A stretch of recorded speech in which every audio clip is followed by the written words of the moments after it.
जेड़े खलोंदे नहीं किधरे भी। बिस्मिल्लाहिर्रहमानिर्रहीम। अस्सलामु अलैकुम या अली हक हैदर।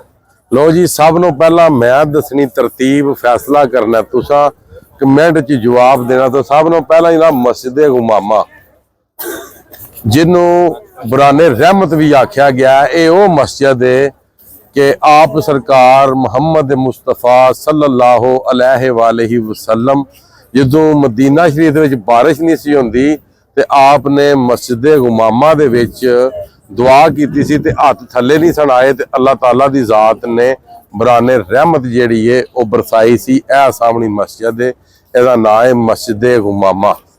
उस तो बाद जी ये मस्जिद गुमामा होगी। दूसरे नंबर ते यह साइड ते मस्जिद हजरत अबू बकर सदीक रजी अल्लाह ताला अन्हो, ठीक है, ये मस्जिद उन्हां दी है। ठीक हो गया। हुण इस मस्जिद नूं मनने वाले किहड़े ने? हजरत अबू बकर सदीक। हुण इधर करो जी, हजरत अली रजी अल्लाह ताला अन्हो अलैहिस्सलाम, जिन्हां दी हर वीडियो दे विच शुरू च मैं आना या अली हक हैदर, ते उन्हां तों सड़ने वाले किहड़े ने? हुण करो कैमरा मेरे वाल। ते जेड़े ये फिरका वारीयत पिटदे ना कि कोई हजरत अबू बकर नहीं मानता, कोई हजरत अली का नाम लिया के नहीं राजी, कोई हजरत मुहम्मद मुस्तफा सल्लल्लाहु अलैहि वसल्लम सरकार का नाम लिया के नहीं राजी। ठीक है, सही है। और तुसी सारे टोटल जन्मी हो। इत्थे उन्होंने कोई वंड नहीं की ते तुसी वंडा क्यों करदे हो भाई? तुहानू रब नहीं देंदा तफीक भी इत्थे होने दी, सही है।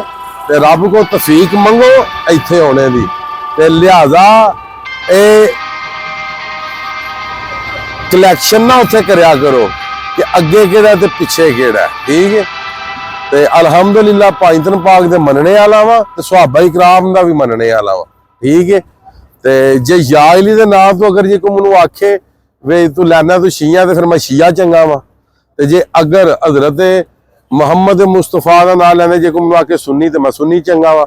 अगर जे कोई आखे कि तू हक चार यार नूं मनने वाला, हजरत अबू बकर सदीक नूं, हजरत उस्मान गनी नूं मनने वाला, ते मैं ओ चंगा वा। ठीक है। ते इस गल्ले करके फिरके ना पिटो, मुसलमान बनो। ते बाकी अल्लाह ताला तुहाडे ते मेरे ते अपना फजल ते करम करे। ते इत्थे जनाब कोई फिरका नहीं, वहाओ जी जरा, इत्थे जनाब कोई फिरका नहीं। इत्थे शिया सुन्नी भाभी बरेलवी देओबंद किसी की टस तो मस नहीं। कोई बंदा चूं तू चा कर जे, कोई बंदा चूं तू चा कर जे ते आखे मैं उहदे पिछे नमाज नहीं पढ़नी।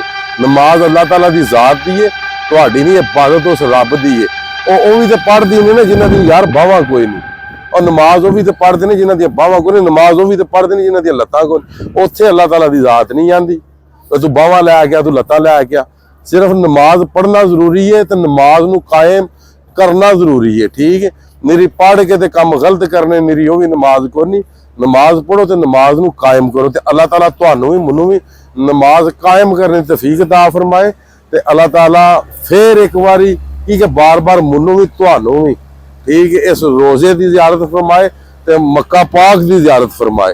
ते अल्लाह ताला तुहानूं भी ईमान दे विच रखे, ते अल्लाह ताला सानूं भी अपने ईमान दे विच रखे।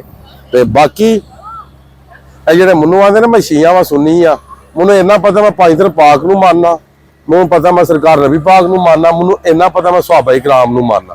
अगों मैनूं नहीं पता मैं शिया वा, मैनूं नहीं पता मैं सुन्नी आ, मैनूं नहीं पता मैं भाभी आ, मैनूं नहीं पता मैं की हाँ। ये हुण तुसीं कमेंट सैक्शन में दस दो कि मैं की हाँ।